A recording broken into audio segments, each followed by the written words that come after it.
right, hello everyone. Welcome to week 3. So I have a few announcements that are going to come at the end of this lecture.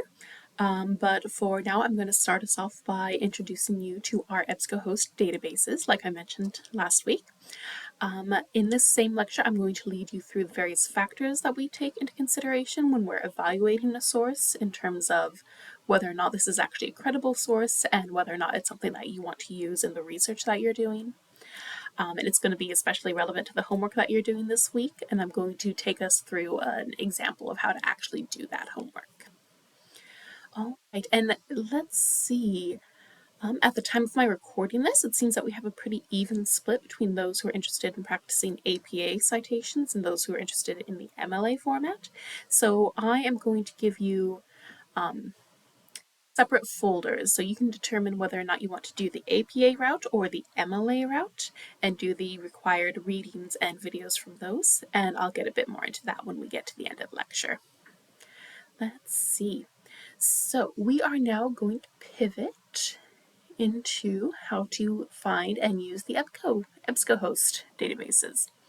So we're back on our TUSI homepage, and we're again going to go to the Find menu and click Articles and Databases. We're going for EBSCO, so we'll isolate to E, and you see we have a bunch of stuff that's from EBSCO. We're going to go for the EBSCOHost databases. And it will ask you for your library card number. I will cut away. Okay, and once you put your library card number in, it'll lead you to this page. There are a couple of things that you can choose from this left menu here. What we are going to go for is the topmost research databases.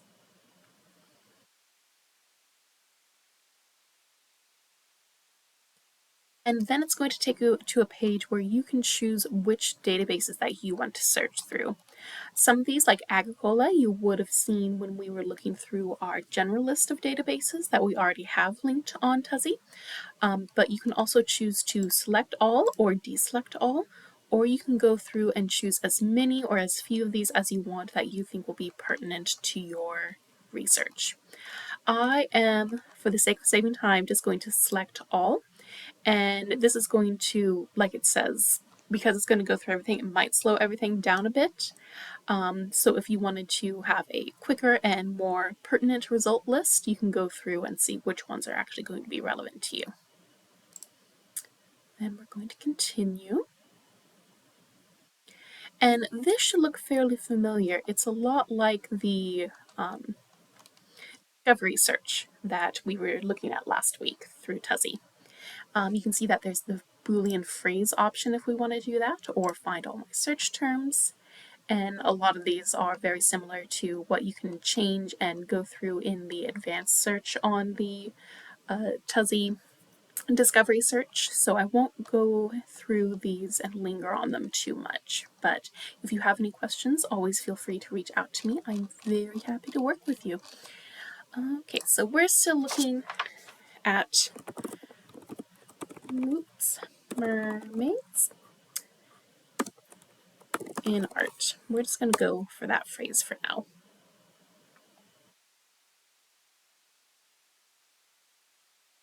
And again, this should look very familiar to you.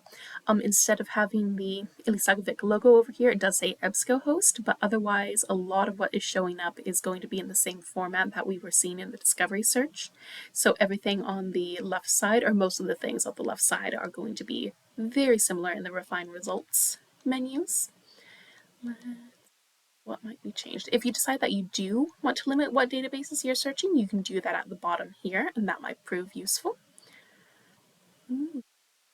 It's in art. That's interesting. In whether you choose the APA or the MLA route when you're doing your homework, there's going to be a brief definition of what periodicals are. So I won't go into that too much here, but let's see. It seems to be more generally about children's art. That doesn't seem necessarily relevant to what I'm doing. We're seeing some more videos again. Let's see, magical mermaid designs, textile designs. That's also not quite what I'm looking at because I'm more interested in the symbology, like what mermaids mean when they show up in art and what ideas we've attached to them. Which this one might be what I'm looking for. And you can see that it has this link to the full text, which means that if I want to, I can read the entire article. Let's see.